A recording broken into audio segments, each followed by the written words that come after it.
تجديد رامي ربيعة حاسه من المواقف اللي هي اللي غريبة في النادي الأهلي، واللي بقت متكررة في النادي الأهلي. إن هو كل لاعب بيجدد، تجديد اللاعب ما بقاش حاجة سهلة زي زمان تسمع إن اللاعب جدد.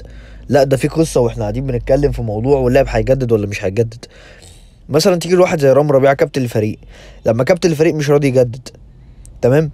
مع ان انت لو هتتكلم كرويا رامي ربيعة هو المفروض مش هو اللي يطلب مبلغ من النادي الأهلي، النادي الأهلي هو اللي يحط عليه مبلغ. انت لاعب عندك 32 سنه، عمري ما شفت من رامي ربيعه برايم اللي هو نقول والله يقعد يتشرط. لا معلش، انت بتاع انت بقى اصابات، وبعد كده لما رجعت مستواك عادي جدا. يعني انت معلش حاليا لا تقارن بمحمد عبد المنعم، ولا حتى في البرايم بتاعك اللي هو امتى اساسا. رحت احترفت في سبورتنج لشبونه ما عملتش حاجه، جيت النادي الاهلي رجعك، بعد كده النادي الاهلي رجعك منتخب مصر، بعد كده اتصبت اصابات وبقى اداك زفت فضلت قاعد في النادي الاهلي، بعد كده رجعت والاهلي رجعك تاني المنتخب، وفي الاخر انت بتتشرط على النادي الاهلي. حاجه غريبه الصراحه.